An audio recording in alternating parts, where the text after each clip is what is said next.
But all of us here, we dream. We dream, right? But hear me, it's important that it's not every dream that you get. Be very, very careful with the way that you interpret dreams. I've told you this before. Sometimes the devil, if he wants to mess you up, he allows you sometimes for a season to have dreams that are so accurate. Accurate. And one day he gives you one dream that will mess you up. One dream. So if you are here and you have been having very correct, accurate dreams, let me see your hand. You see things and they happen. Yes. It's a strength, and that strength can become a weakness. I've seen a lot of people having that. The devil will allow you to establish yourself first as a dreamer until one day he brings you a dream that will mess you up. After a while, you are happy, you are excited, you know, if I see it is coming to pass, one of these days you see yourself dying. Yet you are not going to die. But because of consistency, one of these days you will see your husband with a girlfriend in a dream. Whether you share that with him or not, but already you are suspicious, and you will know it, you will pick it, that something is troubling you. The devil allowed you to have dreams that were accurate, just waiting for one dream that will mess you up. Are you following this? Are you following this? So if you are a dreamer, be very, very careful. Every dream must be interpreted in isolation. Don't join it to other dreams that have been fulfilled before. Just treat it as another dream. And you are dreaming that dream as a different you. You don't know that night. Say, how you were that night? Wi-Fi yako kana network yako engari strong zvakadi. What was the status of your network or your Wi-Fi? So treat each dream with fear, with respect, with prayerfulness. Isn't the devil trying to mess me up here? You can dream of your zona or pastor. I talk to chasing after you with an axe. I guess I'm telling you what has broken so many marriages. There are men who dream of being murdered by their wives simply because of a dream and the divorce. There are men who have cancelled weddings. They cancelled the wedding. On the wedding day, the guy is not coming because of a dream. Why? Because he used to dream before. And the devil was waiting for this one opportunity. You can dream of your mother coming after you every time before you have any transaction. When you're about to get some money, your mother appears. And you think she's involved somewhere. Be careful. Be very, very careful.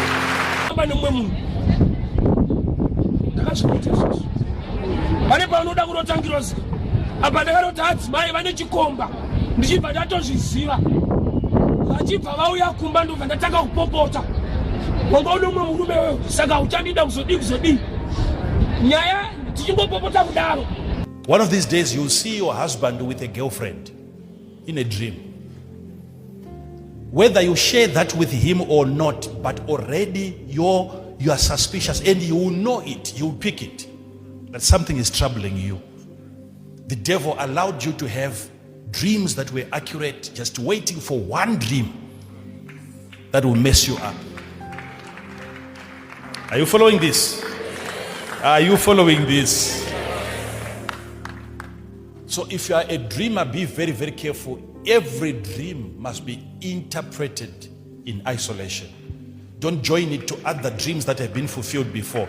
Just treat it as another dream. And you are dreaming that dream as a different you. You don't know that night. How you were that night? Wi-Fi yako kana kuti network yako yanga strong zvakadii. What was the status of your network or your Wi-Fi? So treat each dream with fear, with respect, with prayerfulness. Isn't the devil trying to mess me up here? Kwaiva nenzvimbo yaiva nepuu gomba puu rine mvura. So mutumwa aita akaburikira nzvimbo aibvongodza mvura savarwere vaipota vachitsvetwa ikoko nokuti mutemo waivapo ndokuti atanga kupinda mumvura unoporeswa. So there was a system yakadesignwa kuti vanorwara vapore. But in that system panzvimbo iyoyo pane murume akaita makore akawanda asiri kupora, but ari panzvimbo pari designed pakagadzirirwa kuti vanhu vapore. Ndo pandakadiscover kuti systems are not for everyone. System iri panyika ndekuti unoendawo kuchikoro ukabudirira uonawo basa rakanaka upenyu hodai. Kune masystems nemalaws ari panyika, but uchaona kuti haafavhe munhu wese.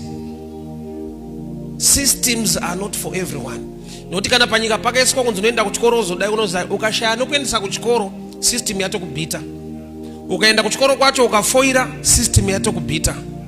Even ukapasa ukaenda kumabasa vanhu vari kutorana paukama ukashayiwa hama system yeukama yakubhita. It's unfortunate kuti tine vamwe vari mulife yekuti all systems does not work for them. Systems are not for everyone. Ukatawa rega ndiende kuchechi unongona unovengerwa kuchechi. Vanhu vakufarire uri kuchechi ikoko. Iwe wakatoa kuti ndo hama dzangu tinamate pamwe chete vanosarudzana futi.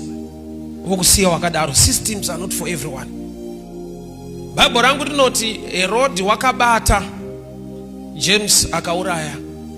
Ndokubva azoda kubata Peter kuti auraye. Bible robva rati and the church prayed for Peter. Yet James was also an apostle. Akabatwa akafa chechi iriko. Chechi haina kumentionwa kuti pakabatwa James yakanamata, inonzi pakabatwa Peter achida kuurawa vakanamata. Saka yekunamatirana futi is not for everyone. It's unfortunate sometimes nokudza chokwadi chiri ro kudaro. Nokuti panewe kuti vakataura nyaya dzavo vanhu vanobatana kuti ngatinamate mudikana awirwa nenhamo. Iwe ukataura yako unofanira kutodzoramba uchidzokorora vanhu vanotanga havasikunzwa. That's life. Systems does not benefit everyone. Chemunhu wese chine nyasha dzake ndiye murume wandiri kuparidza anonzi Jesu. Systems can resist you. Urongo hwepanyika nezvese zvingaitwa nevanhu zvinogona kukurambira. Unoshaya kuti nebeauty yawinayo havakuroresei. Systems are not for everyone. Unotraya zvese zvinoitwa nevamwe uchinopiwa formula. Osa pane pamba kuti unokundikana wapiwa manotsi anoshanda. Zvekuti unopedzera wakunyatsa kuti chisiri kushanda pandini. Nokuti wamwana kudza unodai zvinobva zvaita mushe ndo zvandakaita zvangu. Iwe ukakopa exactly izvozvo zvako hazviti. Handina munhu anondiwisira mumvura kana mvura ichinge yabvongodzwa. Imwe problem yaita murume uyu akaisa upenyu hwake maoko evanhu. Chinzwa Jesu mubvunzo waanomubvunza, unoda here? It's now personal. Iyo bvataiwa even ndichida ishe but handina munhu. Life yako ukaisa maoko evanhu you'll be disappointed. Life yako ukaitrust kuti ananhingi vachazodai. Vanhu vane nyaya dzavo. Vafundisi vane nyaya dzavo. Mufundisi asi munhu ane nyaya dzake. Unoziva mufundisi pane dzimwe nyaya dzekuti munhu anouya achida counseling, achida imwe nyaya iri kunetsa kumba kwake. Otoona kuti nyaya ari kutaura ndoiri futi mumba mako. But hazviite kuti udze mwana wesangano kuti kana muno muhangoma ndiyo. Ishe inini handina munhu panapa anondiwisira. But vanhu vekutandara nawo muri kuona mazarura vakaitawo ava ndinawo handishaya. So mulife unogona kuwandirwa nevanhu vekungotandara nawo, vekutaura nawo nyaya. Vane a real meaning to change your life uchivashaya. Vese vakazara mufonu hakuna anokuwisira mufevhe yekuti usununguru. Sei zvadaro? Nokuti nzvimbo yaaigara akakomberedzwawo nevanorwara saiye. Mukutamba, mukurarama, musociety, mukugarisana muupenyu. Learn also to have a relationship nevanhu vari better than you. Do you know kuti ukararama musociety yevanhu vanenge iwewe vane maproblems isewe, munodevelopa mamwe matauriro ekuti munot defender situation yenyu than kuva a challenge yekubuda muma situations iwayo, and I'll give you understanding. Pane paunyasoona kuti zvinhu zviri kurwadza zvakaoma, unoona munhu anokuti iwe watombodya zvako chikuru kuguta, uri musociety isingade improvement inongokusimbisa pamusoro yehuku iyoyo kuti kana watombodya ndonyama kai wega uchitoinzwaka kushuvirawo zvakanaka nekuda zvakanaka hachisi chitema.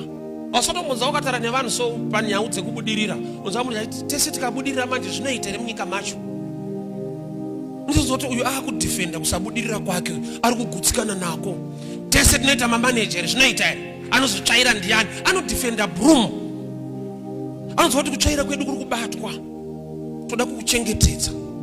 Pandakaona vamwe gogo vachitenga mubucha vachiti ndipewo mabhonzo mukwasha, vakapiwa mabhonzo havana kubuda, vakakomplaina zvanzi haana kana kanyama. Ko ndo bhonzo racho, handi mati muri kuda mabhonzo, ko kanyama kake nozati mweya wenyama urimo. Saka Jesu paari kuya ndo zvinoita kuti abvunze munhu anoenda kuchipatara achirwara, zvinoreva kuti anoda kupora. So kana uya akauya pabedside achirwara, Jesu anobvunzirei kuti unoda here. Chinoita kuti abvunze kuti unoda here, ari kuti ndaakutoziva mafungiro ako nekuda kwekuti wagara muproblem for a long time. Unombotanga uine problem wozopedzisira wa problem. Kubhora kwedu timu yedu yakugonawo mazuva ano, but pane payakaita mbiri yekudyiwa stereki. Ndo pandakaona kuti kusapota timu yebhora mweya andamboirega ichirohwa kudaro, kuti ndo kwedu haiwa ndo yedu zvichaita ndo yedu tichirohwa makore akawanda, kureva kuti ndaimboda maresults etimu ndikapedzisira ndakangoda timu maresults ana basa. Faro aiva nen'anga nokuti simba raMwari angasati ambori witnessa. Mwari ndokutuma Moses naAaron ndokubva vakanda tsvimbo dzikaita nyoka, n'anga vakaita the same.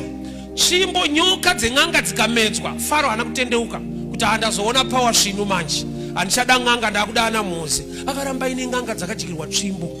Ispiriti yeun'anga yanga yamahari kwete maresults. In life you must be driven by result. Ko kumborwadziwa sokuti aiwa but aiwa vanonamata Mwari wandonamata, ko zvangu zviri kurambira pa wachema kuna Mwari wako kusvika life ya transform. Ukangwana muchechi pachisvika time yekuti vanhu vanopa matestimony ezviri kuitwa naMwari, isaini yekuti uri muraiti chechi, Mwari akutoita zvinhu nevamwe vanhu, haasi kungoita newe chete. Iyo itori pressure pachayo kuti sei ari kusiri kuita neni. Maprayers unoita mweya unawo, nyasha dziri pauri, but you need wisdom. Ndataura neimwe hama pataita imwe program so kuredio, achanditi nhau dzekurorana kana kugarisana hadzingoda rudo chete, dzinoda futi uwe nebrain, dzinoda futi thinking kwete love chete. Love is blind, love is blind. Unowira mekuti unyatsoona kuti upofu hwacho wandiparira, dai ndakaonawo mbichana. So Jesu ari kuti unoda here. Why? Because murume uyu paakarara apa hakuna munhu anomubatsira, nokuti vakamusaraunda vanotodawo kuwirawo mumvura yacho, and hakuna anomuudza kuti mutumwa uyu achiwirai. Inzvimbo yecompetition inodimanda kuti munhu ave active, kwete spiritual, physical. Pane pamwe pekuti we are missing things in the physical realm, yet we are spiritually active, but we lack understanding on the ground. Do you know that even in ministry ya Jesu pamwe pacho aingoshandisa wisdom? Yeah, he was loaded with wisdom. I'll give you understanding. Vanhu va Jesu akataura kuti aiwa ndichadzoka, vanhu ndokubva vaita mubvunzo kuti munodzoka rini, ndokubva ati handizive, asi Baba ari kumusoro kudenga ndo anoziva. Apedza kudaro kuti ini naBaba tiri vamwe chete, hakuna chinoitwa naBaba mwanakomana asingazive. But unenyeredza uri kuti iwe hauzivi, Baba vanoziva. Sei chaita kuti ati Baba ndo vanoziva musi nenguva, haasi kupindura question, ari kupindura the drive mind nevanhu. Arisearcha kuti sei vabvunza izvozvo, haapindure mubvunzo, anopindura chine mubvunzo. Vane zvavari kuzviitira. Munhu akaziva kuti vanodzoka musi wakati, unomuziva munhu anomboenda kana kunombosvura kana kumboita zva, anenge achiziva date kuti amudhara vachiripo, haiwa time tichauya kuchechi ko mazuva achiripo ka, vari tauri kudzoka 2028, 2027 kuna December munondoda ndauya. Saka chinoita ati handizive kuitira kuti mugare makarindira, mugare muchinamata nguva dzose. Saka tsanama pauri kunzi haudi here kupora, imwe yavaifanirwa kushanda nayo vasati vati ndinotangirwa pano. Zvanzi atanga kupinda anopora, nometa chirwere chakadii. Murume wacho aingofanirwa kuita kungonogara mupuu macho, unoita number 1 asati auya. Saka paanouya anokuwana urimo otoita number 1. Idzo dzaa wisdom, understanding yako yezvinhu. Matthew 25 Bible panotaura pamusoro pevakadzi 5 vanga vakapusa. Ndainetseka kuti vanonzi vakapusa vaimirira chikomba, they were all virgins. Kupusa kuri papa vakanotsvaga mafuta ekuti vaone chikomba. They were not supposed kukumbira vamwe vavo, nokuti vakakumbira vakarambirwa. Bible rinoticha giving rakamboti vamwe vanhu vanonyima vari wise. 5 vakakumbira mafuta kuna vamwe zvikanzi hazviite, ndokubva Bible rati vakapusa. Ava vakanyima vana kunzi vanonyima vana shoko, vakatonzi they are wise. Ndopandakadiscover kuti you need to mature in understanding life. Pane pamwe paunoioffer vanhu zvinhu zvaunofanira kuramba. Kune vanhu vakanyima, vanhu vakanzi vakangwara. Vakanyimwa vacho vakanzi ndokupusa. Kuvapusa papi vanyimwa? Kupusa kwavo kuri pakuti they lack wisdom. Vanga vari mu one room, vari kumirira chikomba, maramba avo adzima. They were not supposed to ask for anything. Kungogara imomo, munoona nemwenje yevamwe. Light remumwe kana rakabaka one. Munokumbirire chingogara imo. Vakatosvika pakuti vanyimwa vakunotsvaga futi mafuta. Why? Sign yekuti havana spirit yekugona kuva humble to others. Vanoda kubvirawo. Ungangopisa wega, tese da kupisa panzvimbo. Kune vanhu vakabudirira nokuti vakaenda kuchikoro vakapasa, upenyu ukaita musha. Nevakazobudirira nokuti vaitamba nevanhu vakapasa, vakabatsirwa. Saka unogona kupasa bhuku kana kupasa kutamba. Tamba musha nevamwe, unosimuka. Kune success inouya through association. Kuassociate, kurelata nevamwe itori imwe key life ye success. Ndine mawitness evanhu vakaita success ne association. Iyo ndo vanoti chandakanakira ndisike kumba kwemunhu ndo chawakaipira. Ndokutoipa. Why?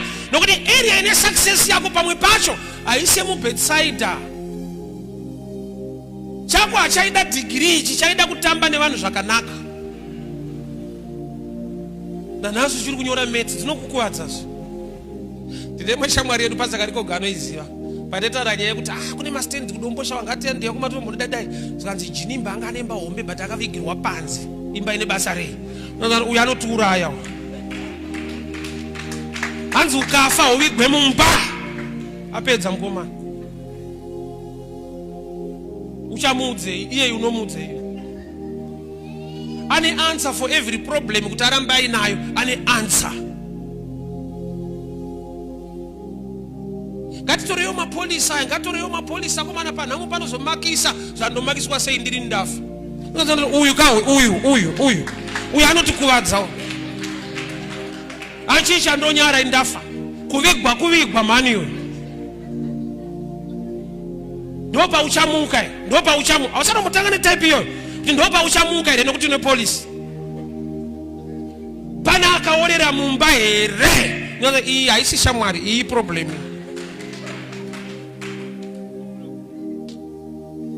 Ipapa uri kuzvinzwa waitombodaro kuti andiorere mumba ire. Andokukuwadza. Vanoona zvokuita varipo, vanoona zvokuita. Hapana pavanozondisiya, vanoona zvokuita. Zvakaipei kurongeka. Zvakaipei. But ukakomberedzwa netype iyoyo, truly kuzoda chakanaka kunokunetsa. Nokuti vanhu vakazvitrena kugamuchira kuti maproblems iwaya ndo life yacho.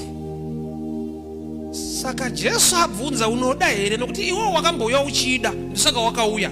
But nguva refu watora zvisiri kuita wane dzimwe pfungwa. So imwe deliverance yako ndekungobva museko rako risiri right. Unozvibatsira wega. Shamwari dzinosarudzwa haisi force. Jesu achida kutanga basa akasarudza shamwari 12. Unoti paaitamba ari mudiki kusvika akuri haana kutamba navanhu vakawanda. Akaziva kuti izvi zvazvekudenga zvazvekuenda zvebasa rababa izvi hazvidi rimwe type yezvakuda ningi naningi naningi naningi. But all of us here, we dream. We dream, right? But hear me, it's important that it's not every dream that you get. Be very, very careful with the way that you interpret dreams. I've told you this before. Sometimes the devil, if he wants to mess you up, he allows you sometimes for a season to have dreams that are so accurate. Accurate. And one day he gives you one dream that will mess you up. One dream. So if you are here and you have been having very correct, accurate dreams, let me see your hand. You see things and they happen, yes. It's a strength, and that strength can become a weakness. I've seen a lot of people having that. The devil will allow you to establish yourself first as a dreamer until one day he brings you a dream that will mess you up. After a while, you are happy, you are excited, you know if I see it is coming to pass, one of these days you see yourself dying. Yet you are not going to die. But because of consistency, one of these days you will see your husband with a girlfriend in a dream. Whether you share that with him or not, but already you are suspicious, and you will know it, you will pick it, that something is troubling you. The devil allowed you to have dreams that were accurate, just waiting for one dream that will mess you up. Are you following this? Are you following this? So if you are a dreamer, be very, very careful. Every dream must be interpreted in isolation. Don't join it to other dreams that have been fulfilled before. Just treat it as another dream. And you are dreaming that dream as a different you. You don't know that night. Say, how you were that night? Wi-Fi yako kana network yako engari strong zvakadii. What was the status of your network or your Wi-Fi? So treat each dream with fear, with respect, with prayerfulness. Isn't the devil trying to mess me up here? You can dream of your zonal pastor. I talk to chasing after you with an axe. I guess. I'm telling you what has broken so many marriages. There are men who dream of being murdered by their wives simply because of a dream and the divorce. There are men who have cancelled weddings.